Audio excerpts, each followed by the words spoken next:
जो आप सवाल उठा रहे थे, शंकाएं जाहिर कर रहे थे, संस्थाओं को घेरे में ले रहे थे, आज थोड़ा संतुष्ट महसूस कर रहे हैं? जो शंकाएं आप जाहिर कर रहे थे उसका कुछ समाधान निकालता दिखा है सुप्रीम कोर्ट? क्या यह कहना गलत होगा?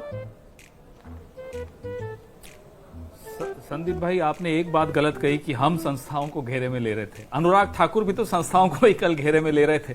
हम तो सिर्फ एक विधानसभा के कुछ आंकड़े लाए, हमें तो 6 महीने लग गए क्योंकि हमें तो कागजों का जत्था दे दिया।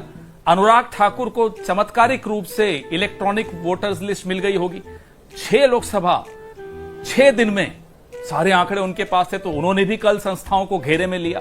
हाँ, वो अलग बात है कि राहुल गांधी की प्रेस वार्ता के बीच में 2:30 बजे 2:35 पे प्रेस वार्ता चल रही थी, चुनाव आयोग से प्रेम पत्र आ गया, लव लेटर आ गया, नोटिस आ गया।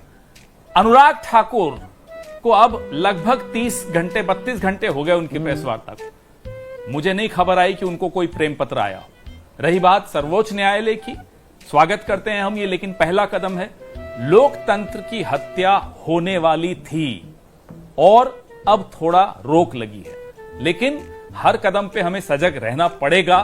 ये पूरी चोरों की एक बारात बैठी है, ये कब क्या चोरी कर ले जाए भरोसा नहीं है। तो माफ कीजिएगा, हम संतुष्ट हैं, प्रसन्न हैं, नहीं, लेकिन वो चोरी सजग के आरोप आप कह रहे हैं, तो पलटवार जो बीजेपी कर रही है वो तो पूरा आपका कच्चा चिट्ठा खोल दिया। 1951-52 से लेकर कैसे बाबा साहेब भीमराव अंबेडकर को हराया, इंदिरा गांधी ने क्या वोटिंग चोरी की, रायबरेली में, अमेठी में किस तरह से बूथ लूटे जा रहे थे राजीव गांधी के समय में, वो चीजें भी पेश कर रहे हैं।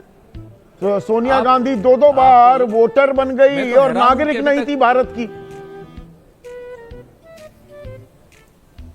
मैं संदीप जी, मैं बहुत हैरान हूं कि अभी तक बादशाह अकबर का वोटर कार्ड नहीं आया, उनका लिस्ट में कहां नाम है, औरंगजेब का नहीं आया। पता नहीं ये सिर्फ अभी 50 साल के पीछे ही रुक गए। मैं तो सोच रहा था 200 साल पहले भी जाएंगे, लेकिन अभी तक नहीं गए। आने वाले दिनों में आप देखिएगा पूरे मुगलों के सबके वोटर्स लिस्ट में नाम आ जाएंगे और कहेंगे देखो ये वहां वोटर थे। तो इनको छोड़िए। रही बात सोनिया जी की, तो सोनिया जी का पहला वोटर कार्ड कब बना जी? 1 जनवरी 1980।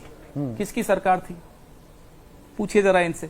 आजकल ये आत्मघाती दस्ता बनी हुई है बीजेपी, खुद ही जाल बुनते हैं, उसमें फंस जाते हैं, उलझ जाते हैं, फिर बैठे रह जाते हैं। कौन किसकी सरकार थी बताइए? और 45 साल पुराना एक कागज निकाल के आप जो पहलू पर आप गौर करवाने की कोशिश कर रहे हैं, क्या जनवरी 1980 में वो भारतीय नागरिक थी? सवाल तो वहां है ना। सीधी सीधी बात है, इसका जवाब मैं क्यों दूं? उस वक्त की सरकार को देना चाहिए जिसने बनाया वो। मुझसे क्यों पूछ रहे हो? मैं तो इनसे आज के सवाल पूछ रहा हूं साहब, कि ये एक एक घर में 80-80 लोग कैसे आ गए? जो जिंदा है उनको मरा हुआ क्यों दिखाया? उसका जवाब आप दे रहे हैं। 45 साल का एक कागज लाके निकाल रहे हैं, हमें नहीं मालूम वो कागज सच्चा है झूठा है, हमें नहीं मालूम।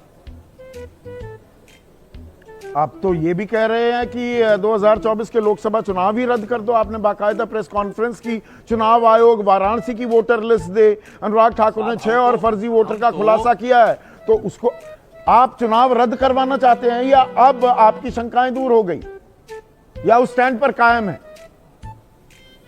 अनुराग ठाकुर, जो आंकड़े अनुराग ठाकुर को मिले, हमारी तो ऐसी किस्मत है नहीं कि हमें मिले, वो तो उन्हीं को मिल सकते हैं जो उनका गठबंधन है चुनाव आयोग से, हमारा तो है नहीं। तो जो आंकड़े वो लेकर आए हैं वो तो सिर्फ 6 लोकसभा के लाए, तो हमें पूरा यकीन है कि साहब और भी आंकड़े उनके पास हैं, वाराणसी के भी हैं। प्रियंका गांधी वाड्रा जी के लिए कहते हैं कि साहब 93,000 फर्जी वोट हैं, वो तो 4,10,000 से जीती। चलिए वो 93,000 मान लेते हैं कि हमें मिले होंगे, काट दीजिए, खुश रहिए। हालांकि हम जानते हैं कि वो बीजेपी को मिले होंगे। 1 लाख वोट वायनाड में बीजेपी लाई कहां से, वरना छोड़िए। प्रियंका जी का आपने बता दिया, हम मान लिए, हमने तो बोल दिया, काट लीजिए।